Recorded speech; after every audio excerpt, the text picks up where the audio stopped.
जय हिंद दोस्तों। आज हम 7 जनवरी 2025 की न्यूज़ को देखेंगे। न्यूज़ को शुरू करने से पहले जो मैंने आपको 6 जनवरी को क्वेश्चन दिए थे, उसको देख लेते हैं। देखिए क्वेश्चन कौन-सा था सबसे पहला कि ई-लिसा प्रोजेक्ट जो रिसेंटली हमें न्यूज़ में दिख रहा है, वो किसके लिए बनाया गया है, क्या पर्पस है उसका? तो जैसे हमने कल देख लिया ऑलरेडी राइट कि ये किसके लिए था, तो ग्रेविटेशनल वेव्स के लिए था। ग्रेविटेशनल वेव क्या है? उम्मीद करता हूँ आपको पता होगी, हमने कल ही बात की है। फिर वही दूसरा भी सेम टू सेम ही था कि भई स्पेस के अंदर 2 ब्लैक होल्स होते हैं, अगर वो मिल रहे हैं, उनका मर्जर हो रहा है, तो ये इवेंट हमें क्या बता सकता है? तो देख लीजिए हिग्स बोसॉन, ये तो इम्पॉसिबल है ना, ये किसका पार्ट है? ये पार्टिकल फिज़िक्स का पार्ट है, हमने बहुत बार डिस्कस किया हुआ है। और दूसरा ये है gravitational waves, yes gravitational wave ये हमने देखा हुआ है, राइट? और देखो, ये जो क्वेश्चन होते हैं ना, इस टाइप के क्वेश्चन, ये क्वेश्चन होते हैं स्किप करने वाले। स्किप करने वाले मतलब अगर आपको नहीं आता है, तो ऐसे क्वेश्चन में आपको रिस्क नहीं लेना है, बिल्कुल भी नहीं लेना है। क्यों?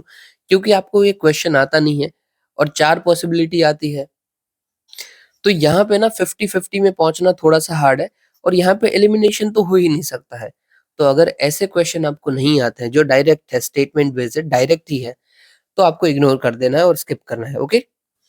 ऐसे क्वेश्चन में कोई भी दिमाग मत लगाना कि भई ये वर्ड लगा हुआ है तो ये हो सकता है ये वो, उधर दिमाग मत लगाना क्योंकि हो सकता है आप जो सोचो वो सही ना हो, ठीक है?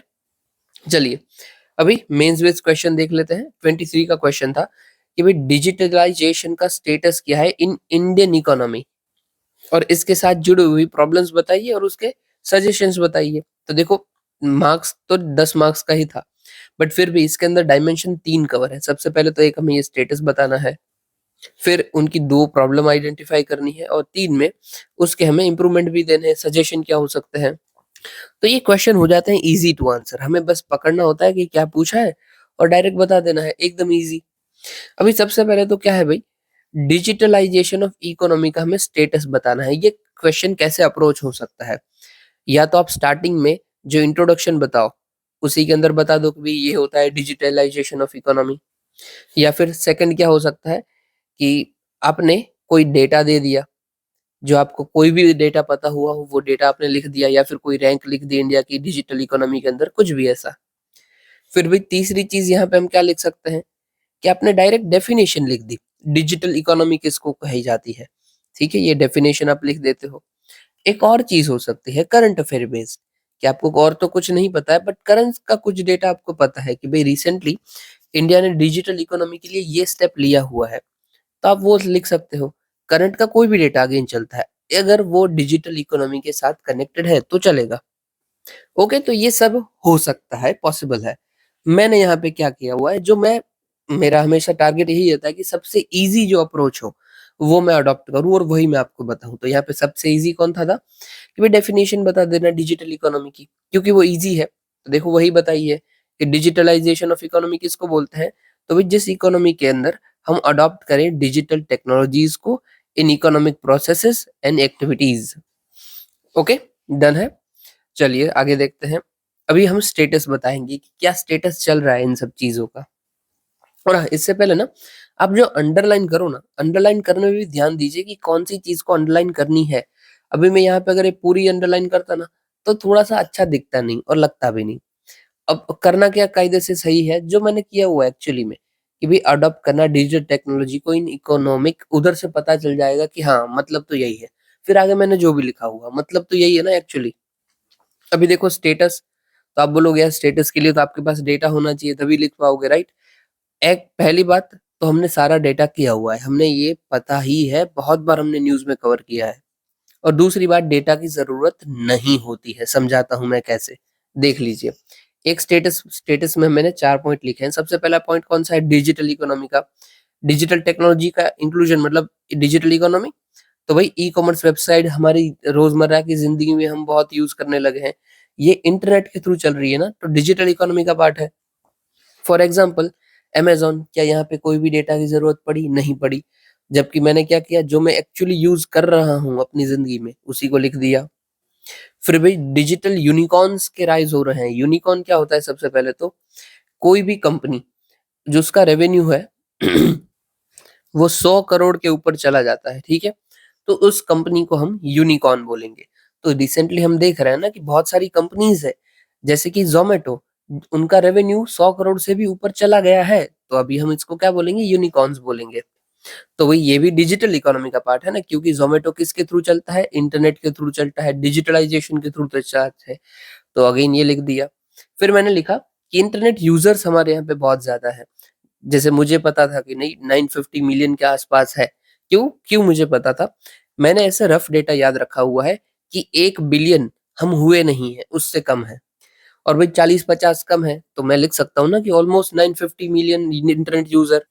और देखो मैंने यहाँ पे साइड में ना पीआईबी का डेटा है ये भी लिख दिया। क्या मैं एक्चुअली पीआईबी पढ़ने बैठा हूँ? नहीं, मैंने पढ़ा हुआ है, बिल्कुल नहीं पढ़ा हुआ है। बट फिर भी मैंने पीआईबी का डेटा लिखा। क्यों लिखा? क्योंकि ये जो चीज़ होती है ना, ये चीज़ें होती है करंट अफेयर्स के अंदर। साथ ही साथ सबसे अच्छा करंट अफेयर कवर कौन करता है? मतलब कि कौन-सी वेबसाइट गवर्नमेंट की है जो कवर करती है इन सब चीज़ों को? तो पीआईबी, प्रेस इन्फॉर्मेशन ब्यूरो। तो डेफ़िनेटली अगर इंटरनेट की कोई न्यूज़ आई है, तो ये प्रेस इन्फॉर्मेशन ब्यूरो ने तो कवर की ही होगी। मतलब मैं वो बोल ही सकता हूँ हमेशा कि हाँ, ये किया ही होगा। तो मैंने लिख दिया साइड में पीआईबी। अभी कुछ भी हो जाए ना, ये मेरी चीज़ को कोई भी रॉन्ग कर ही नहीं सकता है, और अगर रॉन्ग नहीं कर सकता है, तो उसका मतलब क्या है? ये सही है। तो इसको ना कायदे से बोलते हैं ब्लफ करना, कि एक्चुअली आपको पता नहीं है बट आपने ब्लफ किया है, और ये ब्लफ ऐसा है कि ये गलत हो नहीं सकता है। ये सही ही रहेगा। इसलिए ऐसी चीज़ों को लिख दीजिए। मैं अभी डैम श्योर बताता हूँ, आप खुद चेक कर लेना। ये मैं गारंटी से बताता हूँ, ऐसा कुछ डेटा होगा ही होगा। चलिए, कोई बात नहीं। ये मैं आपको सिखा रहा हूँ, आपको सीखना है और अपने आंसर्स में यूज़ करना है कि हाँ भाई, ऐसी चीज़ें हुई होंगी। आपको बस कनेक्शन क्या बैठाना है पता है? जो आप बात कर रहे हो, उसी की कुछ बॉडी लिखना। अभी मैं यहाँ पे ऐसा लिख देता कि पीआईबी नहीं और मिनिस्ट्री ऑफ एनवायरनमेंट का डेटा, तो कितना ही बकवास हो जाता, और वो डेफ़िनिटली गलत होता। ऊपर से मार्क्स कटते अलग।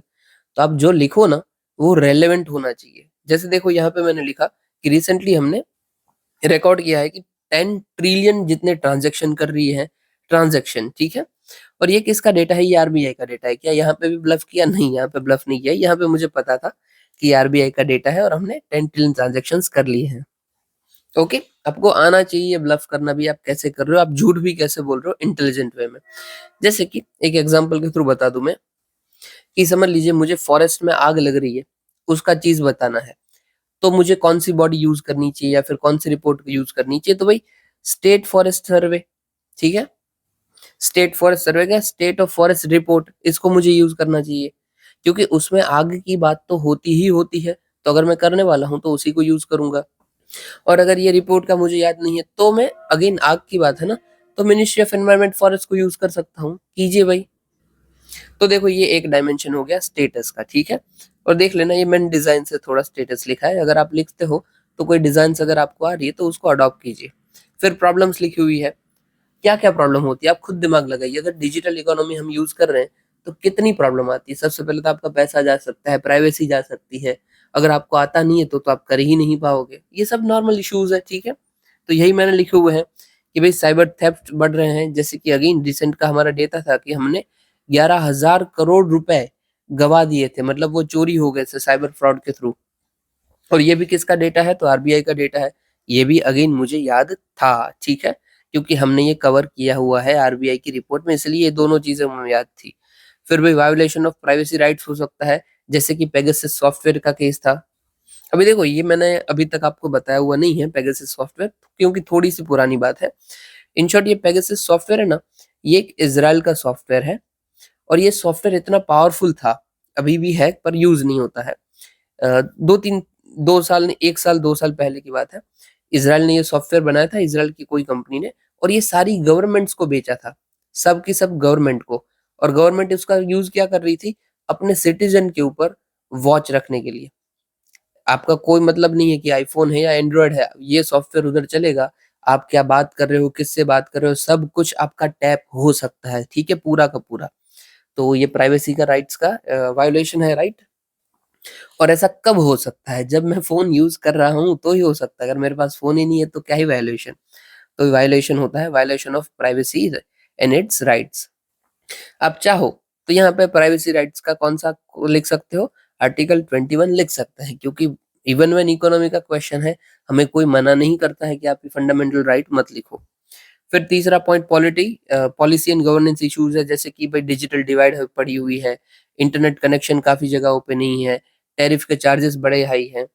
फिर फोर्थ में हम देखें तो चैलेंजेस ऑफ न्यू एरा के चैलेंजेस भी हमें देखने को मिलते हैं, जैसे कि सोशल प्लेटफॉर्म्स होते हैं, वहाँ पे वुमेन की हैरेसमेंट हो जाती है। फिर वर्कलोड बढ़ता जाता है। अभी देखो ये डिजिटल इकोनॉमी हुई ना, तो वर्कलोड काफ़ी बढ़ गया है। पहले तो बंदा ऑफिस से घर चला जाता था। अभी ऑफिस से घर चला जाता है ना, तो भी बोला जाता है वर्क फ्रॉम होम कर लीजिए, जल्दी-जल्दी काम कीजिए, क्या ही फ़र्क पड़ता है, पूरी रात जाग लेना। तो ये वर्क के बर्डन को और बढ़ा दिया है। और एट लास्ट टेक्नोलॉजी इतनी जल्दी से चेंज होती है कि जिसकी जितनी जल्दी से जो व्यक्ति होता है, जो पर्सन है, वो अडैप्ट नहीं हो सकता है। जैसे कि एआई आ गया है, इसकी वजह से लोगों को छुट्टी मिल जा रही है कि आप भाई जॉब पे मत आना, आपका काम तो एआई कर ले रहा है। तो डिजिटल इकोनॉमी में ये सब चैलेंजेस भी होते हैं, ठीक है। अभी देखो आगे देखते हैं इसके मेजर्स क्या क्या हो सकते हैं। तो जो चैलेंजेस है वही से ही मेजर्स होंगे। और एक तो यही है, मैंने आपको हर हमेशा सिखाया है कि कोई भी क्वेश्चन आता है, आप एक तो पॉइंट ये लिखोगे ही लिखोगे कि स्ट्रेंथनिंग एग्जिस्टिंग फ्रेमवर्क, या फिर strengthening existing laws, regulation, rules, mechanism, कुछ भी। और यहाँ पे हमने फ्रेमवर्क लिखा है, उसमें कौन सा, तो digital personal data protection act 2023। फिर भाई इंक्रीज कीजिए फाइबराइजेशन को और इंटरनेट कनेक्टिविटी को, जैसे कि भारत नेट प्रोजेक्ट के अंदर कर रहे हैं। ये भारत नेट प्रोजेक्ट क्या है, तो जो रूरल एरियाज होते हैं ना, वहां पे इंटरनेट कनेक्टिविटी प्रोवाइड करवाना, जितना जल्दी हो सके उतना जल्दी। अभी तक इसने बहुत अच्छा काम किया है और अभी भी कर रहा है। फिर पब्लिक अवेयरनेस में आप पब्लिक को अवेयरनेस फैलाइए, जैसे कि आरबीआई का कैंपेन है, स्लोगन है, जानकार बनिए सतर्क बनिए। फिर अभी अभी तो हम ये साइबर फ्रॉड के रिलेटेड कॉलर ट्यून भी चला रहे हैं कि आप किसी को भी फोन करते हो तो शुरुआत में वो कॉलर ट्यून बजती है कि भाई आपके साथ कभी भी साइबर फ्रॉड हो सकता है, तो अवेयर रहिए। जैसे कि वो कोविड टाइम पे आ रही थी ना, सेम वैसी आती है अभी। और एट लास्ट अगर फिर भी आपको कुछ दिक्कत होती है तो अपना ग्रीवेंस रिड्यूसल के लिए भी हमने बॉडीज बनाई हुई है, जैसे कि साइबर हेल्पलाइन है 1930। फिर हमने सर्टिन बनाया है, I4C बनाया है। अभी ये आपको नहीं पता ना, तो एक्चुअली यू आर डिसअपॉइंटिंग मी, क्योंकि हमने ये बहुत बार डिस्कस किया हुआ है। साइबर रिलेटेड जब जब बात की है तब हमने ये सर्टिन और I4C को डिस्कस किया है, ठीक है। और देखो यहाँ पे ना कंक्लूजन लिखने की जरूरत थी नहीं, मतलब मैंने मेजर्स लिखे हुए हैं ऑलरेडी, डायमेंशन बहुत सारे हैं, तो मैं स्किप कर सकता हूँ, बट जबरदस्ती मैंने लिखा है ताकि मैं आपको बता पाऊँ। देखो कोई भी क्वेश्चन आता है, कोई भी मतलब टॉपिक है जिसकी कुछ तारीफ भी है और कुछ बुराई भी है, तो उस जगह पे आप दोनों बाजू का एक कंक्लूजन लिखोगे। जैसे कि digitalisation of economy is short of blessing in disguise, मतलब कि ये आशीर्वाद के साथ साथ अभिशाप भी है, मतलब अच्छा भी है और बुरा भी है। बट फिर भी एथिकल एंड रिस्पॉन्सिव अगर हम यूज करते हैं तो it is boon for India, हमारे लिए मतलब ये वरदान समान हो जाएगा, ठीक है। और ऐसे ब्लेसिंग इन डिस्गाइज जैसे और भी बहुत सारे वर्ड होते हैं, आपको कोई भी वर्ड अच्छा लग रहा हो आप उसको यूज कर सकते हो। जैसे एक ये हो गया, ठीक है। दूसरा हो जाता है double edge squad sword, sorry sorry, हाँ, डबल एज स्वॉर्ड, मतलब द्विधारी तलवार। फिर हो सकता है आपका it is development with misery, कि अच्छा तो हो रहा है पर भाई दुख भी बहुत लग रहा है। तो ऐसे बहुत सारे होते हैं। अभी मैं इन तीनों को ज्यादा यूज करता हूँ तो मुझे ये तीन ज्यादा मुंह ज़बानी रहते हैं। आप भी कर सकते हो। ऐसा होने से क्या फायदा होगा, आप जो आंसर लिखोगे उसमें आपको सोचना नहीं पड़ेगा। अभी देखो मेरा जो आंसर मैंने लिखा वो ठीक है, ठीक है। फिर भी यहाँ पे ना कुछ कुछ गलतियां हैं, जैसे कि जो आंसर है उसकी वर्ड लिमिट बहुत ज्यादा है। मैंने कोशिश की, मतलब दिमाग में तो यही था कि मेजर्स तक ही लिखूंगा, कंक्लूजन एक्स्ट्रा लिख दिया तो वो वर्डिंग ज्यादा है, क्योंकि मुझे एक्चुअली लिखना नहीं था, बट फिर भी आपके लिए लिखा है तो वो ज्यादा है। साथ में ये जो पॉइंट है ना, ये एक्स्ट्रा पॉइंट है यहाँ पे। मुझे यहाँ पे ही चैलेंजेस एंड कर देने थे, तो मेरा जो आंसर होता ना वो इस जगह पे एंड हो जाता। ये मैंने थोड़ा इमोशनल होके ज्यादा लिख दिया तब फ्लो फ्लो में, बट वो जरूरत नहीं थी ये 2 पॉइंट लिखने की। ओके, तो ये भी आपको ध्यान रखना है। अभी चलिए हम आज की न्यूज़ कवर करते हैं। तो भाई सबसे पहली हमारी न्यूज़ है कि ministry of environment forest climate change ने नोटिफाई किया है एनवायरनमेंट रिलीफ फंड स्कीम 2024। ये थोड़ा ध्यान से समझ लेना, ठीक है। अभी हमने किसके अंदर किया है ये एनवायरमेंटल रिलीफ फंड, तो हमने लाया है ये पब्लिक लायबिलिटी इंश्योरेंस एक्ट 1991 के अंदर। अभी ये एक्ट क्या बात करता है समझ लीजिए। हाइपोथेटिकल एग्जांपल एक लेते हैं, उससे थ्रू आप तुरंत समझ जाओगे। समझ लीजिए कि मेरी कोई एक कंपनी है, ठीक है, एबीसी कंपनी है, और मुझे डर है कि जो मेरी कंपनी है ना, उससे कुछ गलती हो सकती है इन फ्यूचर। कि समझ लीजिए कि कोई मेरी केमिकल की कंपनी है, ठीक है? तो हो सकता है कि वो केमिकल की कंपनी कोई गलती से केमिकल रिलीज़ कर दे और वो रिलीज़ होता है, उससे किसी की हेल्थ के ऊपर कुछ इम्पैक्ट हो जाए, एनवायरनमेंट के कुछ ऊपर इम्पैक्ट हो जाए, तो मुझे उसके पैसे चुकाने पड़ेंगे, राइट? क्योंकि पॉल्यूटर पेड प्रिंसिपल है, चुकाने पड़ेंगे भाई। तो मैं उसके सामने मेरा प्रोटेक्शन चाहता हूँ। तो मैं क्या कर सकता हूँ, मैं इंश्योरेंस ले सकता हूँ। अब ये इंश्योरेंस मुझे क्या काम आएगा कि इन फ्यूचर अगर मेरी कंपनी से कोई भी गलती हो जाती है, मतलब कि समझ लीजिए केमिकल था, केमिकल लीक हो गया और पूरे खेतों में बह गया और बहुत सारे लोगों को भाई हेल्थ इश्यूज़ हो गए, तो ये सब मुझसे माँग रहे हैं कंपनसेशन। तो क्या मैं कंपनसेशन दूँगा? नहीं, मैं नहीं दूँगा, पर ये इंश्योरेंस कंपनी देगी। क्योंकि मैंने इनका इंश्योरेंस लिया हुआ था कि अगर मेरे से कुछ गलती होती है, कुछ डिज़ास्टर होता है, तो उसकी भरपाई कौन करेगी? ये कंपनी करेगी। और ये कौन बोलता है? तो public liability insurance rule insurance act 1991। अब ये इंश्योरेंस कौन है? इंश्योरेंस कंपनी तो गवर्नमेंट खुद है। आपको बस गवर्नमेंट को कुछ प्रीमियम देना है और ज़रूरत पड़ेगी तो गवर्नमेंट वो काम करेगी। इसमें की अमेंडमेंट क्या है भाई? तो पब्लिक कोई प्रॉपर्टी हो, उसके रिस्टोरेशन के लिए भी ये फंड यूज़ हो सकता है। कोई एनवायरमेंटल डैमेज हुआ हो तो तभी भी ये फंड यूज़ हो सकता है और साथ ही साथ अगर एक से ज़्यादा एक्सीडेंट हुए हैं तो आपके 500 करोड़ तक का ये फंड यूज़ हो सकता है और सिंगल एक्सीडेंट में 250 जितना, ठीक है? मेन अभी ये आपको याद रखना है, इन फ्यूचर अगर कोई भी क्लाइमेट के रिलेटेड या फिर कोई कंपनी के रिलेटेड या फिर कोई बिज़नेस के रिलेटेड कोई भी क्वेश्चन आता है तो आप इसको यूज़ करोगे। कि गवर्नमेंट ने ईज़ ऑफ डूइंग बिज़नेस के लिए या फिर पीपल के बचाव के लिए ये सब एक मैकेनिज़्म लेके आया हुआ है। अब इस फंड को देख लेते हैं, तो भई इसकी अथॉरिटी सेंट्रल गवर्नमेंट के पास है। इसका फंड मैनेजर कौन है, मतलब पैसों को कौन सँभालेगा? तो सीपीसीबी सँभालेगा, सेंट्रल पॉल्यूशन कंट्रोल बोर्ड। पहले united India insurance company limited थी, बट अभी सीपीसीबी है। पहले जो थी वो हमें याद रखने की ज़रूरत है नहीं। फिर डिसबर्समेंट कहाँ पे आएगा? तो भाई फंड मैनेजर होगा, ठीक है? वो ऑनलाइन पोर्टल के थ्रू काम कर रहा होगा और फिर जितना भी अमाउंट डिसबर्स करना होगा ना, वो किसके ऑर्डर के थ्रू करेगा? तो डिस्ट्रिक्ट कलेक्टर कलेक्टर के ऑर्डर के थ्रू या फिर सेंट्रल गवर्नमेंट के ऑर्डर के थ्रू। डिस्ट्रिक्ट कलेक्टर कौन होता है? तो आईएएस, ठीक है? तो सोच लेना ये भी काम आने वाला है। आगे देखते हैं इन्वेस्टमेंट। इन्वेस्टमेंट कहाँ से आता है? तो भाई कहाँ पे भी पैसा डाल देंगे तो फाइनेंशियल इंस्टीट्यूशंस होगी, सेविंग अकाउंट्स होंगे, फिर भी एनवायरनमेंट को ये रिस्टोर कर देंगे। ये सारे पॉइंट्स आ जाएँगे रिस्टोरेशन में।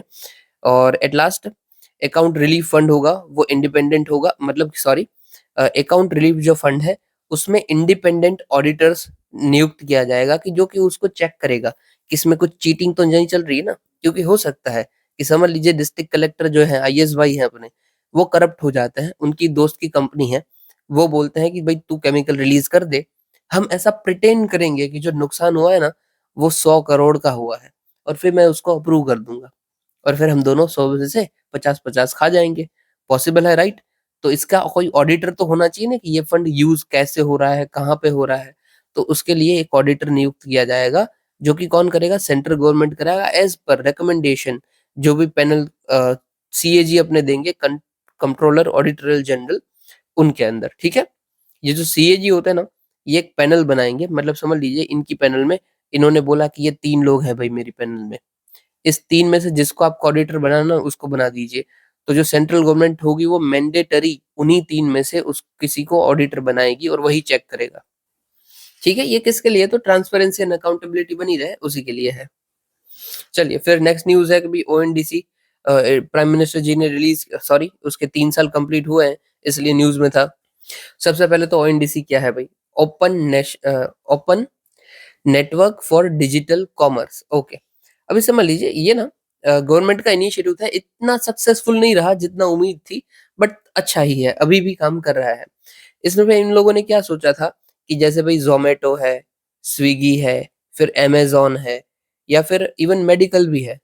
जैसे कि अपना होता है ना अपोलो हॉस्पिटल या फिर उसको आप ऑनलाइन दवाइयाँ मँगा सकते हो।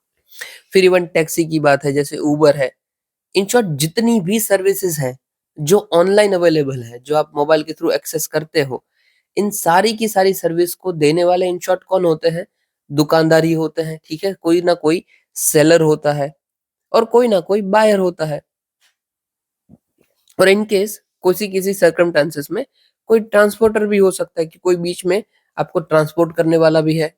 तो गवर्नमेंट ने सोचा कि यार ये जो बाहर की कंपनियाज है या फिर हमारी भी कंपनियाज है, अगर प्राइवेट वाले आके यही काम करते, सिर्फ बायर सेलर को जोड़ के अगर करोड़ों कमा रहे हैं, तो हम क्यों नहीं कमा सकते हैं? तो ओएनडीसी ने यही किया कि जितने बायर सेलर थे, जितनी भी सर्विसेज के अंदर थे, सबको ऑनलाइन जोड़ दिया भाई। इससे आप सब कुछ कर सकते हो, खाना मंगवा लो, टैक्सी मंगवा लो, कोई ट्रांसपोर्टेशन का काम करवा लो, मेडिसिन मंगवा लो, कुछ भी कर लो, सब कुछ इधर अवेलेबल है। और ऊपर से ये चार्जेस भी कम लेते थे कंपेयर टू अदर प्लेटफॉर्म्स, तो इसलिए ये सक्सेसफुल होना चाहिए था, बट इतना सक्सेसफुल नहीं हुआ। हालांकि अभी कोई टाइम गया नहीं, अभी भी हो सकता है, जब गवर्नमेंट चाहेगी बूस्ट दे देगी। बस यही है हमारा ओपन नेटवर्क डिजिटल कॉमर्स, ठीक है। अब अगर आप चाहो ना, तो जो डिजिटल इकोनॉमी का हमारा क्वेश्चन था, वहां पे आप लिख भी सकते हो कि इंडिया ने क्या क्या स्टेप्स लिए हैं डिजिटल इकोनॉमी के लिए। तो भाई ओएनडीसी, ये सेक्शन 8 ऑफ कंपनीज एक्ट के थ्रू बना है, नॉट फॉर प्रॉफिट ऑर्गेनाइजेशन है, मतलब इसका मोटिव प्रॉफिट कमाना नहीं था। फिर कंपनीज एक्ट के थ्रू ये बना हुआ है 2013 किन्होंने बनाया था? तो भाई क्वालिटी काउंसिल ऑफ इंडिया ने बनाया था, और प्रोटीन ई गवर्नमेंट टेक्नोलॉजीज लिमिटेड ने बनाया था। Quality council of India PYQ का पार्ट है, ऑलरेडी पूछा गया है। फिर ये एक ओपन सोर्स नेटवर्क है, यहाँ मतलब कि सब लोग इसको यूज कर सकते हैं। अगेन ओपन सोर्स नेटवर्क्स की बात आती है, तो ये भी पीवाईक्यू का पार्ट है, ठीक है। चलिए रिकमेंडेशंस देख लेते हैं, सॉरी कंपोनेंट्स देख लेते हैं ओएनडीसी के। तो ये डिसेंट्रलाइज आर्किटेक्चर है, आर्किटेक्चर है, इसके अंदर कोई भी आ सकता है, ठीक है। कोई भी सर्विस प्रोवाइडर है वो भी आ पाएगा, और जिस किसी को सर्विस चाहिए वो भी आ जाएगा। फिर एक ओपन पोर्टल है, अगेन डेफिनेटली कोई भी आ सकता है। और फिर रोल ऑफ सेग्रीगेशन भी किया हुआ है, मतलब कि यहाँ पे एक बायर का अलग जगह है, सेलर का अलग जगह है, और लॉजिस्टिक प्रोवाइडर के लिए भी अलग जगह है। इसकी चीजों की सक्सेस देख लेते हैं 3 साल में क्या हुई है। तो वही 150 मिलियन ट्रांजैक्शंस हुए हैं, 7 लाख जितने सेलर्स इसके साथ जुड़े हुए हैं, 200 प्लस नेटवर्क पार्टनर पार्टिसिपेंट्स हैं, और 600 प्लस सिटीज एंड टाउन्स हैं। फिर भी आगे देखते हैं, तो भाई 1100 प्लस सिटीज से यहाँ पे कंज्यूमर्स हैं। फिर एमएसएमई टीम इन्होंने बनाई हुई है, जो कि अगेन क्या करती है, एमएसएमई को प्रमोट करती है, जिसके अंदर 50% जितनी जो भी एमएसएमई है वो वुमेन के द्वारा लेड है। फिर 7000 प्लस जितने फार्मर प्रोड्यूसर ऑर्गेनाइजेशन है, जो कि 35 लाख जितने फार्मर्स को रिप्रेजेंट करते हैं। और at last first ONDC fair price shop कहाँ पे लॉन्च हुई थी? तो हिमाचल प्रदेश के अंदर, ऊना एंड हमीरपुर डिस्ट्रिक्ट के अंदर। ओके, इन शॉर्ट देखो इधर से क्वेश्चन क्या क्या आ सकते हैं। प्रीलिम्स के अंदर क्वेश्चन आता है तो क्या आएगा? एक ये कंपनीज एक्ट के अंदर आता है, ठीक है। दूसरा, ये एक नॉट फॉर प्रॉफिट कंपनी है। और तीसरा, इसका काम क्या है, ओएनडीसी खुद है क्या, वो भी आ सकता है, ठीक है। चलिए नेक्स्ट कवर करते हैं। भाई मिनिस्ट्री ऑफ ट्राइबल अफेयर्स ने बताया है कि मध्य प्रदेश के जो दुर्गावती टाइगर रिजर्व है हमारा, वहां पे ट्राइबल राइट्स को वायोलेट किया जा रहा है, उनके जो फॉरेस्ट राइट है उनको वायोलेट किया जा रहा है। सबसे पहले तो आर्टिकल देख अपना कौन से एक्ट की बात की जा रही है? तो scheduled tribe and other traditional forest dwellers act 2006, या फिर फॉरेस्ट राइट एक्ट 2006। अभी देखो, इस एक्ट के थ्रू सबसे पहले तो हमने किया गया है, तो जब ब्रिटिशर्स थे तब क्या था कि जो ट्राइबल्स रहते थे ना, उनके कुछ राइट को प्रोटेक्ट किया जा नहीं रहा था। बट गवर्नमेंट आती है, गवर्नमेंट देखती है कि भाई कोई एक एरिया के अंदर ट्राइबल्स तो सालों से रह रहे हैं, उनके पापा के पापा पापा के पापा की भी इधर ही रह रहे थे, तो इनके पास कुछ तो राइट होना चाहिए, क्योंकि इनके पास कायदे से वो कागजात तो आएंगे नहीं ना, कि ये मेरी जमीन है, ये मेरा हिस्सा है, ये नहीं हो सकता है। तो इसीलिए गवर्नमेंट ने इन लोगों को पर्टिकुलर राइट्स प्रोवाइड किए। कि सबसे पहले तो क्या राइट था कि जो भी आपकी ज़मीन है, वहाँ पे आप सेल्फ कल्टीवेशन कर सकते हो और हैबिटेट बना सकते हो। और ये भी कुछ क्राइटेरिया है कि भई 4 हेक्टेयर जितना आपका होना चाहिए, उससे ज़्यादा मत बना लेना, वरना तो बंदा कोई होशियार है बोलेगा कि ये पूरा ज़मीन मेरा है, वो बोलेंगे मेरा है, ऐसा नहीं चलेगा। पर पर्सन 4 हेक्टेयर जितना आप यूज़ कर सकते हो, सेल्फ कल्टीवेशन करो, हैबिटेट बनाओ, कुछ भी करो। फिर हमने कम्युनिटी राइट्स को भी अदर किया कि भई इधर की जो वाटर बॉडीज़ है, जो फॉरेस्ट है, फिशिंग है, ये सब भी आप लोग कर सकते हैं, क्योंकि वो लोग वही तो करते आ रहे हैं सालों से, तो वो ज़रूरी होगा, राइट? और ये किसके लिए था? तो पीवीटीजी के लिए था। अगेन पीवीटीजी का हमने वीडियो बना दिया है, मैंने कल भी बताया था, आज भी बता रहा हूँ, देखना हो तो देख लीजिएगा। कब बना है? तो 29 नवंबर का वीडियो देख लेना, वहाँ पे पीवीटीजी मिल जाएगा। फिर हमने उनके इंटेलेक्चुअल प्रॉपर्टी राइट्स और ट्रेडिशनल नॉलेज को भी ये पे एक्सेप्ट किया कि हाँ भाई ऐसा होता है। और हमने right to protect, regenerate, conserve, manage और any community forest reserve for sustainable use को हाँ बोला हुआ है। फिर हमने माइनर फॉरेस्ट प्रोड्यूस, यहाँ पे नहीं लिखा हुआ है, यहाँ पे लिख देता हूँ। माइनर फॉरेस्ट प्रोड्यूस का भी यहाँ बोला है कि जितनी भी माइनर फॉरेस्ट प्रोड्यूस है, उसको आप यूज कर सकते हो। माइनर फॉरेस्ट प्रोड्यूस क्या होते हैं कि भाई कोई भी लकड़ी बकड़ी का यूज नहीं करना और कायदे से बता देना कि ये चीज है, वो माइनर फॉरेस्ट प्रोड्यूस है। देख लीजिए मैंने यहाँ पे डाली हुई है कौन कौन सी आती है माइनर फॉरेस्ट प्रोड्यूस, कि वो सब कम्युनिटी यूज कर सकती है उसे अगर करना है तो। भाई बैम्बू माइनर फॉरेस्ट प्रोड्यूस है। इवन व्हेन इसके अंदर लकड़ी आती है, बट बैम्बू को हमने बना के रखा है, क्यों? क्योंकि बैम्बू के थ्रू ही ये लोग अपना घर कंस्ट्रक्शन करते हैं, क्राफ्ट बनाते हैं, तो ये जरूरी है उनके लिए। इसलिए हमने बोला कि हाँ भाई इसके रिलेटेड आपके राइट्स हैं। फिर भाई ब्रश वुड्स को हाँ बोला हुआ है, फिर केन को हाँ बोला हुआ है। केन ये लोग वीविंग फर्नीचर्स में यूज करते हैं। फिर कुकून्स को हाँ बोला है, याद रखना है कुकून शायद पूछा जा सके, ठीक है। फिर हनी, वैक्स, लेक्स, तेंदू। तेंदू क्या होता है? जो बीड़ी होती है ना, बीड़ी, बीड़ी में जो पत्ता होता है, मतलब जो पत्ते जैसा होता है उसका आउटर लेयर, उसको हम बोलते हैं तेंदू, ठीक है। फिर मेडिसिनल प्लांट्स, रूट्स, ट्यूबर्स, ये सब में हम डायरेक्टली जो अपने शेड्यूल्ड ट्राइब्स होती हैं वो अपने माइनर फॉरेस्ट प्रोड्यूस यूज कर सकते हैं, ठीक है, उनके पास ये राइट है। ओके, अभी आगे देखते हैं। तो इन शॉर्ट ये जितने भी राइट्स होते हैं इसमें से कुछ का वायलेशन हो रहा है दुर्गावती टाइगर के आसपास, इसलिए न्यूज में था। अब ये दुर्गावती टाइगर रिजर्व को देख लेते हैं। तो वे मध्य प्रदेश के अंदर पड़ता है, ठीक है। यहाँ पे कौन सा एरिया कवर हो जाता है? तो नौरा देवी वाइल्ड लाइफ सेंचुरी और वीरांगना दुर्गावती सेंचुरी कवर हो जाती है। नौरा देवी जो है वो यूनिक किसके लिए है? यहाँ पे तो नर्मदा और गंगा दोनों का कन्फ्लुएंस वाले कुछ कुछ एरियाज हमें देखने को मिल जाते हैं, इसलिए ये नौरा देवी जो है वो इम्पोर्टेंट है। सबसे ज्यादा यहाँ पे वीरांगना टाइगर रिजर्व में कौन सा हमें वेजिटेशन देखने को मिलता है? तो टीक का वेजिटेशन सबसे ज्यादा देखने को मिलता है।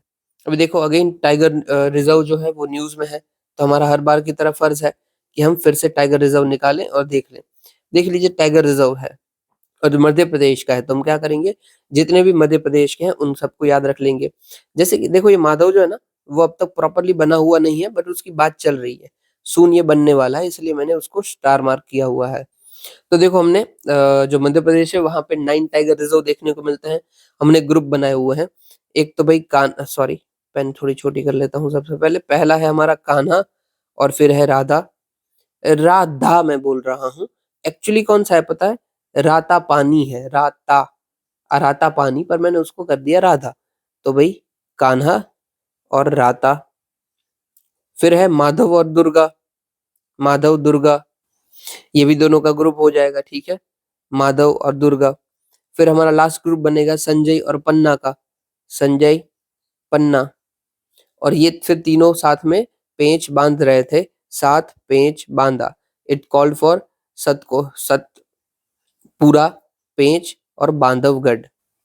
Sanjay for Sanjay Gandhi national park, Panna for Panna national park, Panna tiger reserve, Sanjay Gandhi tiger reserve, फिर है माधव टाइगर रिजर्व, वीरांगना Durgavati tiger reserve, Kanha tiger reserve और रातापानी टाइगर रिजर्व। ठीक है, याद हम कैसे रखेंगे? तो कान्हा राधा, माधव दुर्गा, संजय पन्ना, सात पेंच बांधा। ठीक है, ये सारे के सारे हमारे मध्य प्रदेश के टाइगर रिजर्व हैं। और ये जो पेंच है ना, ये पेंच का एरिया जो है वो महाराष्ट्र के अंदर भी एक्सटेंड करता है, तो महाराष्ट्र में भी पेंच आता है।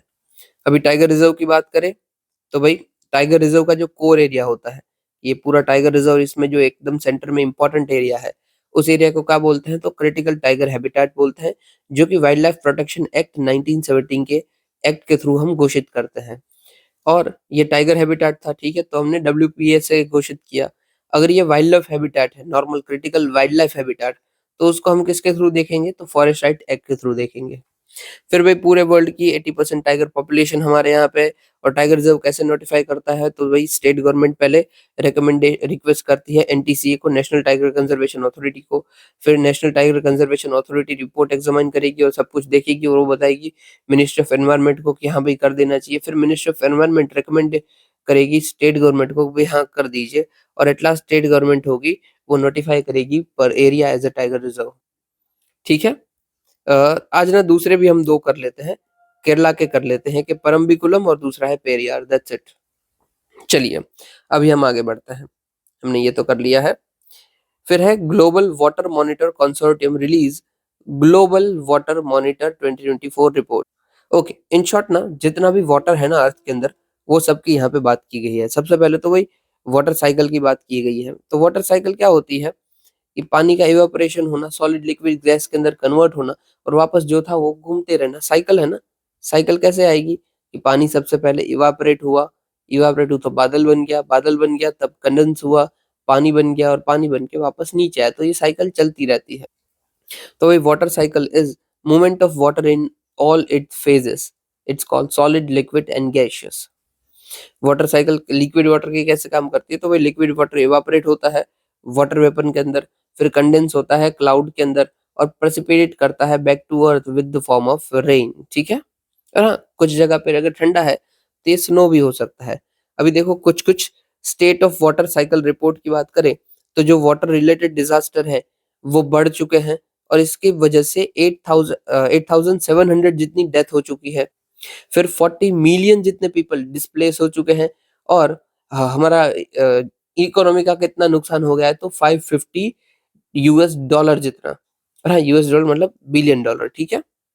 अभी ये आपको याद रखना है, इवन क्लाइमेट चेंज का भी कोई क्वेश्चन आता है ना, तो उधर भी आप लिख सकते हो। और वाटर का आता है उधर, तो डायरेक्ट आंसर ये डायरेक्ट आपका डेटा है, ठीक है। ओके, और क्या बताया है कि भाई लेक और रिजर्व के जो वाटर स्टोरेज हैं वो लगातार 5 साल में गिर ही रहे हैं, इस साल भी गिरे हैं। ये भी आप कोई भी क्वेश्चन में यूज कर सकते हो एज ए डेफिनेट डेटा। ये बहुत पावरफुल डेटा होता है। अभी भाई ऐसा क्यों हो रहा है, उसमें देखो खास कुछ दिमाग लगाने का नहीं है।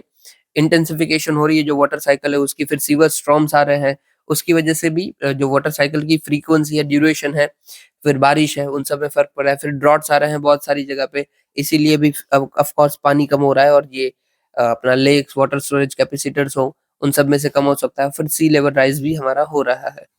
अब वही वाटर साइकिल कैसे काम करती है, तो देख लीजिए पानी था, पानी धीरे से इवापोरेट हुआ, इवापोरेट होके बादल बन गया। बादल कब बनेगा, जब कंडेंस होगा, वाटर वेपर में पहले होगा। यहाँ पे मैं बता देता हूँ, रुकिए। ये पानी होता है, ठीक है। नॉर्मल पानी के ऊपर गर्मी पड़ेगी तो ये धीरे धीरे वाटर वेपर में बदलेगा और ये वाटर वेपर ऊपर जाते जाएंगे। हमने भी देखा है ना कि अगर कोई पानी गर्म होता है तो वहां से धुआं धुआं निकलता होता है, इट इज वाटर वेपर। फिर वाटर वेपर समझ लीजिए एक हद तक ऊपर जाता है ना, फिर ठंडी बढ़ जाती है और ठंडी बनेगी, पानी को आप ठंडा करते जाओगे, वाटर वेपर को ठंडा करते जाओगे, तो क्या होगा, वो कंडेंस होके एक साथ आएंगे और वाटर वेपर जो हमारे हैं वो कन्वर्ट हो जाएंगे क्लाउड के अंदर, ठीक है।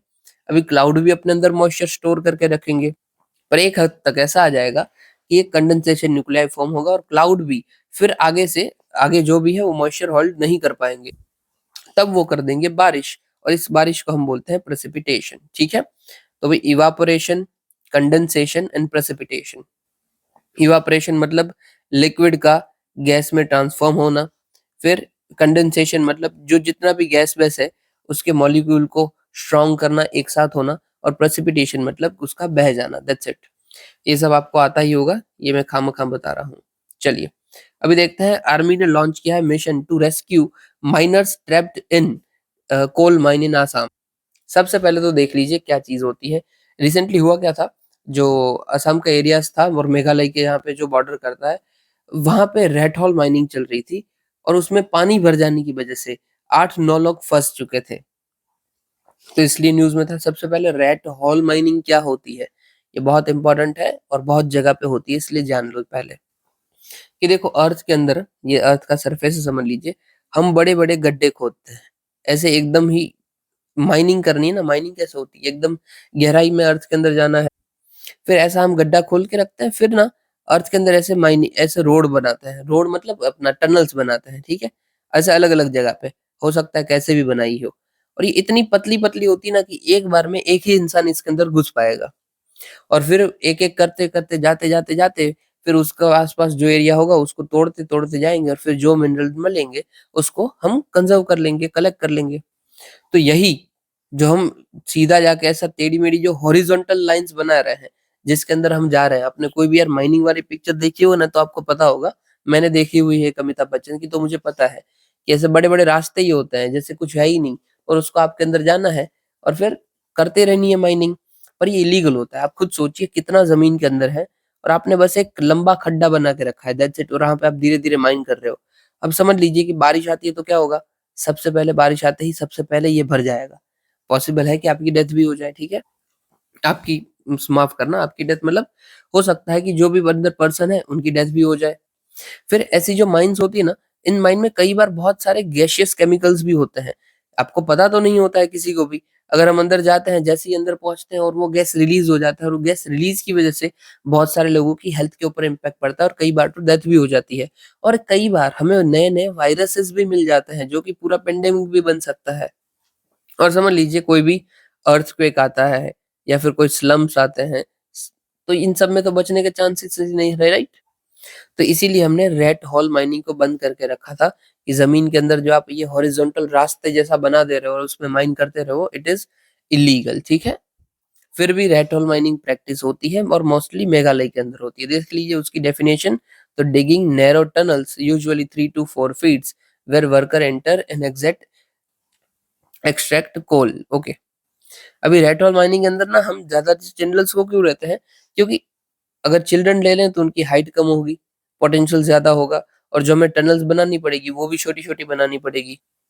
ओके, अभी रीज़न्स देखते हैं भाई क्यों है? तो सबसे पहले तो भाई सस्ता है, कौन इतना मेहनत करे कि बड़े-बड़े मशीन्स लेके आओ और फिर तोड़ो-फोड़ो, उससे अच्छा एक गड्ढा खोदो और लोगों को ही बेच दो। और दूसरा है गवर्नेंस के इश्यूज़, ये 6th शेड्यूल प्रोटेक्ट तो करता है ट्राइबल राइट्स को ओवर लैंड, बट ये भी नहीं बोलता है कि अगर आपका लैंड जितना भी है आपने कवर कर लिया कि ये लैंड मेरा ट्राइबल को, ठीक है? तो ऐसा नहीं है कि वहाँ पे माइनिंग नहीं हो सकती है, ठीक है?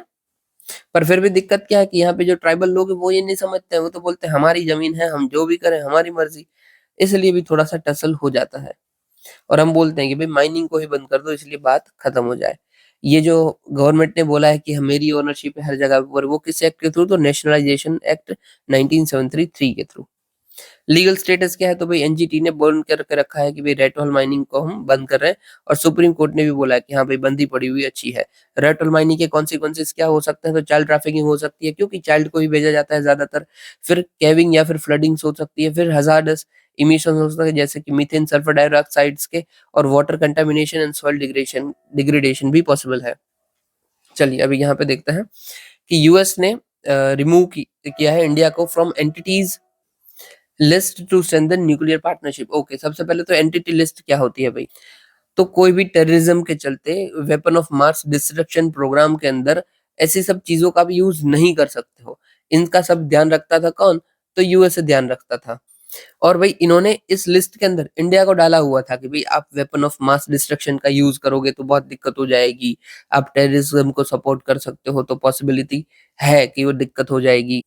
और ऐसे सब डाउट को रखते हुए इंडिया ने इसके लिस्ट में रखा हुआ था, एंटिटी लिस्ट के अंदर। ओके, और अभी हमने रिमूव किया है, उसका क्या-क्या पता चलता है भाई? सबसे पहले तो बैकग्राउंड, तो 1-2-3 एग्रीमेंट है, इसको रिलेटेड जो भी चीज़ें देखता है। 1-2-3 एग्रीमेंट का 1-2-3 नाम ही क्यों है?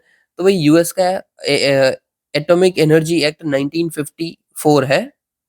डू रिमेंबर यूएस का है, ठीक है? उसके सेक्शन 1-2-3 में हमने ये सब बात की हुई है। इसी के बेस के ऊपर जो एग्रीमेंट बना उसका नाम भी हमने क्या रख दिया? 1-2-3 एग्रीमेंट रख दिया। फिर भी इंडिया के साथ कॉपरेशन हमारा बढ़ जाएगा, कुछ लेन-देन करनी ईज़ी रहेगा और फिर इंडिया की जो कमिटमेंट्स है इन सब चीज़ों को लेकर वो भी स्ट्रेंथन हो जाएगी। अ, सिग्निफिकेंस क्या है? तो भाई इंडिया का नॉन प्रोलिफरेशन रिकॉर्ड है, उसको ये स्ट्रॉन्ग है, वो उसको एक्नॉलेज करता है।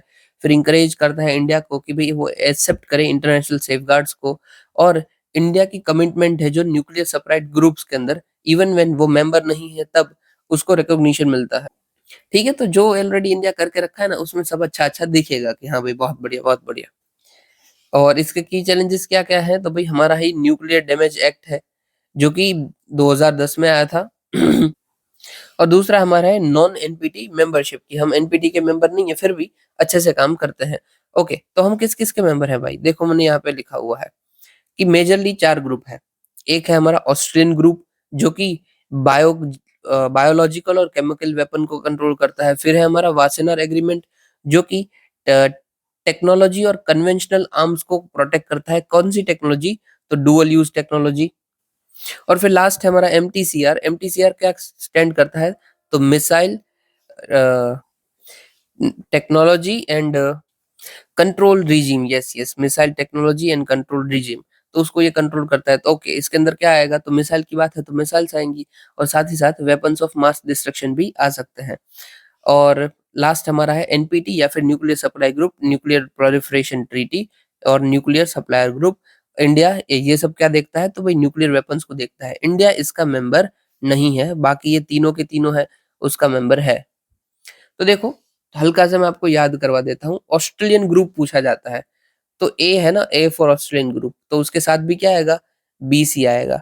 बायोलॉजिकल वेपन्स और केमिकल वेपन्स, एबीसी। फिर है वासेनार, वासेनार में डबल एस है ना, तो यहाँ पे आएगा डुअल यूज का टेक्नोलॉजी और कन्वेंशनल आर्म्स। ठीक है, इजी है। और ये एमटीसीआर है, यहाँ पे तो नाम भी मिसाइल ही है कि मिसाइल टेक्नोलॉजी, तो यहाँ पे जो आंसर आएगा वो भी मिसाइल आएगा और वेपन ऑफ मास डिस्ट्रक्शन आएगा। और इंडिया ये तीनों का मेंबर है, बट एनपीटी का मेंबर अभी तक नहीं है। चलिए, अभी हम शॉर्ट न्यूज को कवर करते हैं।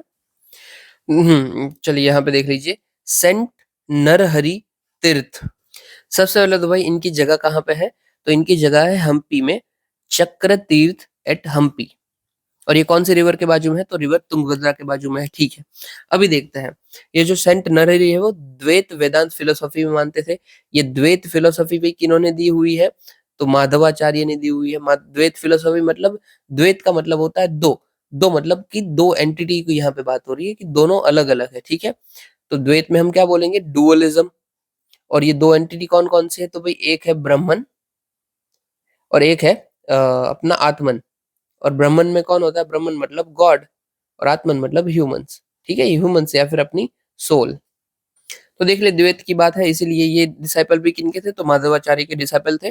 और इन्होंने इंट्रोड्यूस किया था यक्षगण एंड बाइलू आता को। ये दोनों क्या है, तो ये एक थिएटर ड्रामा है, मतलब कि ये नाटक है, जो नाटक परफॉर्म होता है ना, तो ये दोनों नाटक है। और ये किसके पार्ट है, तो ये वैष्णव भक्ति के पार्ट है। जो एग्जाम में आपको पूछा जाएगा तो क्या पूछा जाएगा, तो यही पूछा जाएगा कि ये यक्षगण और बाइलू आता कहाँ पे आता है, मतलब इसका जगह कौन सा है, तो भाई आंध्र प्रदेश है, मार्क करने में गलती मत करना। और ये कौन प्रोपोनेंट थे इनके, कौन लेके आया था, तो भाई नरहरि तीर्थ लेके आए थे। फिर भाई ये डांस है, गाना है, क्या है, तो ये भाई एक थिएटर है। ठीक है, एक्टिंग है, नाटक है। फिर आगे पूछा जाएगा कि ये किस गॉड के साथ कनेक्टेड है, तो ये वैष्णव है, मतलब कि विष्णु के साथ कनेक्टेड है। और एट लास्ट, जो कि पूछा नहीं जाएगा, बट अगर हार्ड क्वेश्चन पूछ ले तो पूछे जाएंगे कि ये नरहरि तीर्थ है, उनकी जगह कहाँ पे है, तो चक्र तीर्थ हम्पी में, तुंगभद्रा रिवर के बाजू में। न्यूज में क्यों था, तो रिसेंटली भाई इनका एक आइडियल हमें मिला था, कहाँ पे, तो सिम्हाचलम टेम्पल, विशाखापट्टनम के अंदर। ओके, चलिए अभी बाजू में देखिए, टाइडल टेल। ओके, मैं जो समझा था ना उसको समझ लेना कि हाँ, ये रहा ना फोटो, ये देखिए कि ये कोई ऑब्जेक्ट है ना, और ये देखो हल्का सा दिख रहा है कि ये ऐसे खींचा जा रहा है, ऐसे ऐसे ऐसे ऐसे। तो बस यही होता है टाइडल टेल। कोई एक ऑब्जेक्ट है, जैसे वो नहीं हम भूतों के पिक्चर में देखते हैं वो छोटे मोटे से, कि वो आत्मा को ऐसे खींचते हो तो आत्मा ऐसे धीरे धीरे खींची जाती है। बस वैसे ही स्पेस में समझ लीजिए कि जो कोई एक ऑब्जेक्ट है और वो किसी एक दूसरे ऑब्जेक्ट के बाजू में आता है ना, तो उसकी ग्रेविटी के थ्रू उसकी जो भी मटेरियल होता है वो धीरे धीरे खींचा जाता है एक बाजू। और वो खींचे जाने की वजह से उसकी एक टेल फॉर्म हो जाती है, तो इसी को हम बोलते हैं टाइडल टेल। आपको दिख रहे हैं ना यहाँ पे कैसे, ये एक जो ऑब्जेक्ट है उसकी ऐसे टेल बनी हुई है, यहाँ पे वो खींची जा रही है कुछ ऐसी तरीके से। ठीक है, तो बस यहाँ पे वही बता हुआ है कि भाई रिसेंटली हमें नेसेंट गैलेक्सी वो डिस्कवर हुई है, जहाँ पे फॉर्म हो रहा है end of a tidal tail NGC 3785। हमें पता चला है ये एनजीसी 3785 जो है वो पजेस करती है the longest tidal tail discovered so far. Tidal क्या होती है, तो ग्रेविटेशनल फोर्स की वजह से इंटरेक्शन जो भी होता है तो उसमें pulling material away from each other हम करते हैं, मतलब एक दूसरे की वो पूरी की पूरी खींचतान लगी रहती है, इसको बोलते हैं। इसकी वजह से stem of stars and gases हमें देखने को मिलते हैं। और tidal tear offers glimpse of into how galaxy like ultra diffuse ones very low surface brightness and come into a bang। हटाओ हटाओ, कुछ काम का नहीं है। और ना ये टाइडल टेल जैसा है ना, जैसे इसमें एक दूसरे जो मटेरियल खींचा जा रहा है ना एक बाजू पे, वैसा ही दूसरा भी होता है टाइडल डिसरप्शन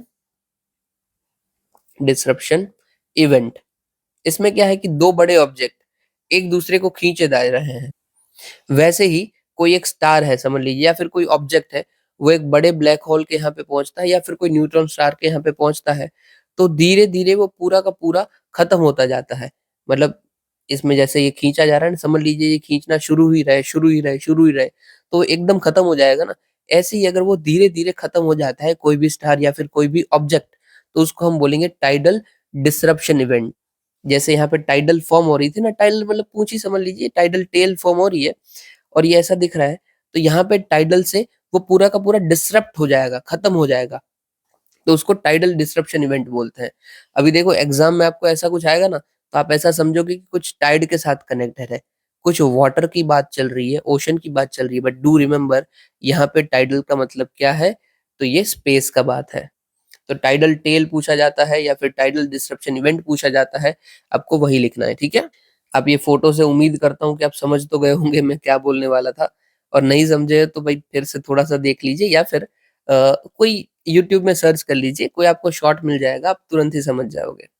चलिए आगे देखते हैं। फिर ऑर्गेनिक फिशरीज, कुछ भी नहीं है। हम अगर फिशरीज का कोई एक्वाकल्चर करते हैं, उसको उगा रहे हैं, ठीक है, वो ऑर्गेनिक वे में करना है, then it is aqua fisheries, organic fisheries. News में क्यों था, तो वही सिक्किम ने रिसेंटली इनका एक क्लस्टर लॉन्च किया था ऑर्गेनिक फिशरीज का, इसलिए न्यूज में था। ऑर्गेनिक फिशरीज किस पे फोकस करती है, तो भाई इकोलॉजिकली हेल्दी फिश फार्मिंग करना और वैसे सिस्टम बनाना जिसमें हम कोई केमिकल, एंटीबायोटिक्स या फिर पेस्टिसाइड्स का यूज नहीं करते हैं।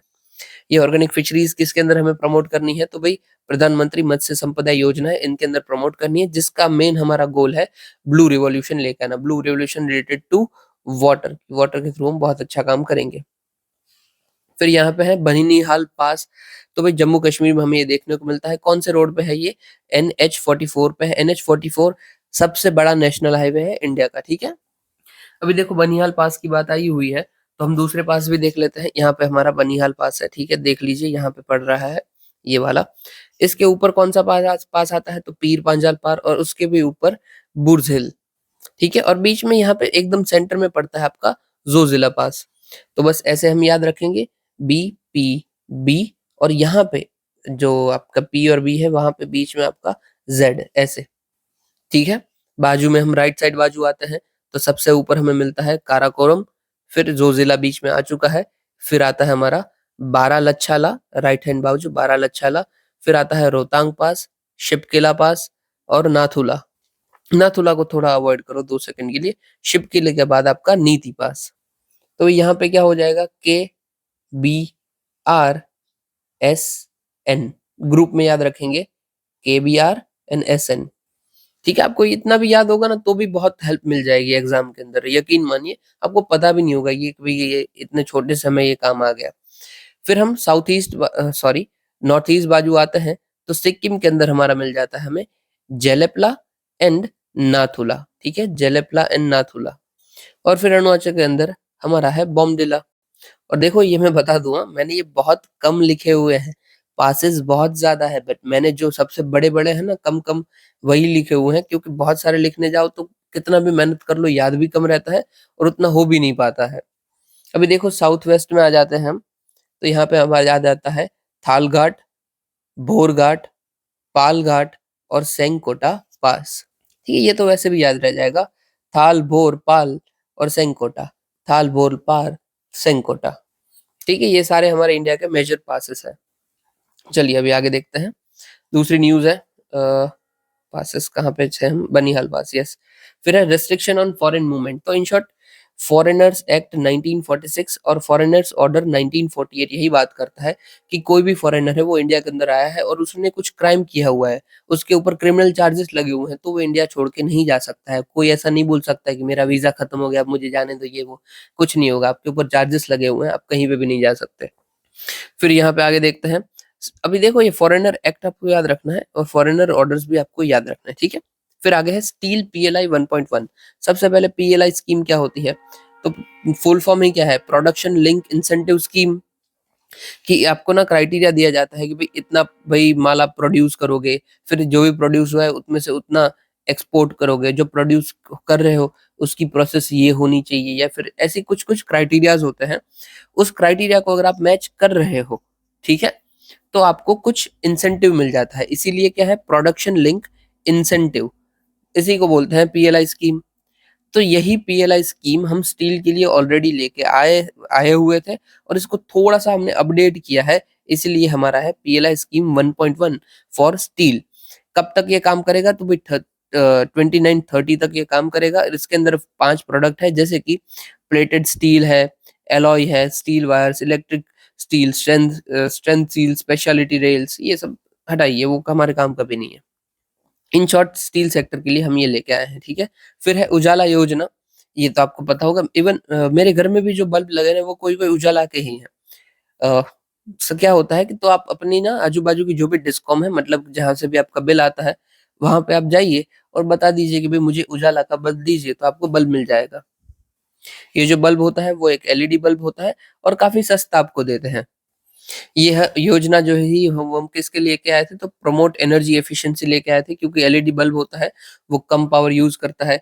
कौन बनाया था? तो भाई डिस्कॉम सारे मिलकर और एनर्जी एफिशिएंसी सर्विस लिमिटेड मिलकर बनाए थे। फिर ये world's largest zero subsidy domestic lighting programme रहा था, क्योंकि हमारे यहाँ पे पॉपुलेशन इतनी बड़ी है, तो कोई प्रोग्राम अगर सक्सेस होता है, तो वर्ल्ड लार्जेस्ट सक्सेस ही होगी, ठीक है? फिर इससे क्या-क्या फ़ायदा हुआ है? तो सबसे पहले तो कॉस्ट बच गई। अप्रॉक्सिमेटली 20,000 करोड़। फिर CO2 इमिशन जो होता है वो 3 ऑलमोस्ट 4 करोड़ टन जितना कम हो गया और एनर्जी सेव हुई हमारी 50,000 मिलियन किलोवाट आवर जितनी। बस हमें याद क्या रखना है, उजाला प्रोग्राम किसके लिए है? तो एनर्जी एफिशिएंसी के लिए है, ओके? फिर है भाई सिलेक्टिव स्लाइसिंग। अभी देखिए, हमारा जो भी डीएनए बनता है वो मॉम एंड डैड दोनों से बनता है, ठीक है? दोनों हमसे 23 क्रोमोसोम्स आते हैं और हम फिर बनते हैं। इन शॉर्ट जीन्स होते हैं, ठीक है? मम्मी-पापा के जीन्स होते हैं, तब जाके हम बनते हैं। अभी समझ लीजिए कि कोई जीन हमारी बॉडी नहीं एक्सेप्ट करती है या फिर उसके अकॉर्डिंग हमारी बॉडी नहीं बनती है, ठीक है? ये फॉर एग्ज़ाम्पल ले लेते हैं कि भई मेरे पापा के अंदर एक जीन था कि उनके ना एक राइट हैंड बाजू के जो भी बाल होंगे, ऐसा है समझ लीजिए कि वो सारे के सारे सफ़ेद होंगे। और मेरी बॉडी ने ऑटोमैटिकली क्या किया, उससे लगा ये भई इसको मैं नहीं लेता हूँ और उसने उसकी कॉपी मेरे बॉडी के अंदर नहीं बनाई। हमारी बॉडी तो कॉपी करेगी ना, अपने मम्मी-पापा के जो जीन्स होंगे उसी की जैसी हमारी बॉडी बनने वाली है, तो वो होने ही वाला है। बट मेरी बॉडी वो नहीं एक्सेप्ट करती है और वो जो पर्टिकुलर जीन होता है ना, वो जो कोडिंग एरिया होता है, वो मेरी बॉडी नहीं बनाती है। बस इसी को बोलते हैं हम साइलेंसिंग। साइलेंसर का काम क्या होता है? साइलेंट कर देना किसी को। तो यहाँ पे हमने किसको साइलेंट किया? हमारे जीन को साइलेंट किया कि भई इसको मुझे कॉपी नहीं करना, इसको नहीं बनाऊँगा, ठीक है? तो ये होती है साइलेंसिंग। इसीलिए कई बार आपने देखा होगा कि पॉसिबल होता है पापा या मम्मी को तो कोई बीमारी है, बहुत बड़ी बीमारी जो कि जेनेटिक बीमारी ही होती है। बट उनके आप बच्चे देखो तो उनको ये बीमारी नहीं हो भाई। अब बोले और फिर वो आपको सलाह देंगे कि भई ऐसा कुछ नहीं होता है। बट नहीं ऐसा होता है, बट आपका जो बेटा जब बॉर्न हुआ उधर तब वो जीन की साइलेंसिंग हो गई। आपकी बॉडी कैसे भी कर सकती है ये साइलेंसिंग, अच्छी भी हो सकती है, ठीक है? और बुरी भी हो सकती है। क्योंकि हो सकता है ना कि आपकी बॉडी वो भी जीन साइलेंट कर दे जो कि अच्छे से समझ लीजिए कि मेरे पापा का ब्रेन बहुत अच्छा है, बट मेरे बॉडी ने सोचा कि इसको कॉपी नहीं करते हैं और मेरे में बकवास ब्रेन आ गया। तो ये भी साइलेंसिंग हो सकती है। अभी ना रिसर्चर्स थे, ये बैठे-बैठे थे और ये सोचे कि भई साइलेंसिंग अगर बॉडी के अंदर होती है, तो हम ये करते हैं सिलेक्टिव साइलेंसिंग करते हैं, कि हम खुद बॉडी को डायरेक्ट करेंगे कि बेटा इस जीन को आपको कॉपी नहीं करना है और इसको कॉपी करना है। तो ये हो जाएगी सिलेक्टिव साइलेंसिंग। इससे क्या फ़ायदा होगा कि इवन व्हेन मेरे मम्मी-पापा को कोई भी डिज़ीज़ है, मैं सिलेक्टिव साइलेंसिंग करता हूँ, तो मेरे अंदर उसके कोई भी सिम्पटम्स नहीं आएँगे, वो डिज़ीज़ मेरे अंदर नहीं आएगा, ठीक है? और इसके थ्रू कोई भी जेनेटिक बीमारी है, उसको मैं ठीक भी कर सकता हूँ। कोई डीएनए स्लाइसिंग, कटिंग कुछ भी करने का ज़रूरत नहीं पड़ेगा। ठीक है, चलिए नेक्स्ट देखते हैं। फिर है क्रॉम्स एक्सपेरिमेंट। इन शॉर्ट क्या है, इसरो वाले मिलकर स्पेस के अंदर, माइक्रोग्रेविटी के अंदर छोटे-मोटे जो प्लांट होते हैं ना, उसको उगा रहे हैं। दैट्स इट, इट इज़ हमारा क्रॉप्स मिशन। क्यों क्रॉप है ना, तो क्रॉप्स मिशन। अभी आप बोलोगे क्या फ़ायदा होता है माइक्रोग्रेविटी में उगाने का? मतलब कि आप स्पेस में उगा रहे हो कोई चीज़ों को, प्लांट को, तो मतलब क्या है? देखो प्लांट उगाने का कोई मतलब नहीं होता है। मतलब होता है कि लाइफ़ को सस्टेन करना और वो भी स्पेस के अंदर। ये डेमोंस्ट्रेट करता है कि अगर फ्यूचर में कोई हमें काम होगा, तो ऐसा हम कुछ कर पाएँगे, अगर ह्यूमन्स को भी बेचना हो तो कर पाएँगे, क्योंकि लाइफ अगर आप सस्टेन कर रहे हो, इवन व्हेन प्लांट की भी, तो उसका मतलब है आप आगे जाके कुछ भी कर पाओगे। बट भाई इंसान भी अजीब है, जहाँ पे ऑलरेडी लाइफ सस्टेन हो रही है अर्थ के यहाँ पे, उसको हम बर्बाद कर रहे हैं और जहाँ पे कुछ है ही नहीं, वहाँ पे हम बनाते जा रहे हैं। चलिए आगे देखते हैं ब्रिक्स। तो भाई रिसेंटली ब्रिक्स के जो अपने इकोनॉमिस्ट हैं, उनके जो लीडर हैं, जिम ओनिल, सॉरी, सॉरी यार, गलती गलती हो गई मेरे, ठीक है। रिसेंटली जो ब्रिक्स के लीडर हैं, ब्राज़ील, ब्राज़ील ने बोला है कि अभी इंडोनेशिया जो है वो इनका एक फुल टाइम मेंबर बन चुका है, ठीक है। ब्रिक्स के अंदर ऑलरेडी कौन-कौन सी कंट्रीज़ है, तो Brazil, Russia, India, China, south Africa, Egypt, Ethiopia, Iran, UAE, Saudi Arabia, इसके ये सब इनको जॉइन किए हुए हैं और अभी जाके इंडोनेशिया भी इसको जॉइन किया हुआ है। ब्रिक्स का जो आइडिया है वो जिओनिल ब्रिटिश इकोनॉमिस्ट थे, उन्होंने दिया था और उन्होंने बोला था ब्रिक। ब्रिक मतलब Brazil, India, Russia and China. ये जो ब्रिक्स है वो किसको फॉलो करता है, तो वही साउथ साउथ कॉपरेशन की बात करता है और ग्लोबल गवर्नेंस इंस्टीट्यूशंस है उनको रिफॉर्म करने की बात करता है। ओके। इंडोनेशिया तो भाई जो भी एशियन कंट्रीज है, साउथ ईस्ट एशिया की कंट्रीज है, उसमें सबसे ज्यादा पॉपुलेशन और सबसे ज्यादा इकोनॉमी इसकी ही है। चलिए आगे देखते हैं। किधर गया, हाँ चले थे तो सब खत्म हो गया भाई। So that's it for today. अगर वीडियो अच्छा लगा हो तो मुझे बताना जरूर, और ये आपके आज का क्वेश्चन है, अटेम्प्ट करने की कोशिश जरूर कीजिएगा। ये सारे के सारे पीवाईक्यू हैं, मैं रोज पीवाईक्यू ही देता हूँ, आपको पता है, तो उसको अटेम्प्ट करने की कोशिश जरूर कीजिएगा, क्योंकि मैं ढूंढ ढूंढ के देता हूँ। और ये मेंस बेस्ड क्वेश्चन है, इसको भी करने की कोशिश जरूर करना, बाकी नहीं होता है तो हम कल के वीडियो में इसको डिस्कस डेफिनेटली कर लेंगे। इतना सुनने के लिए आपका शुक्रिया। जय हिंद।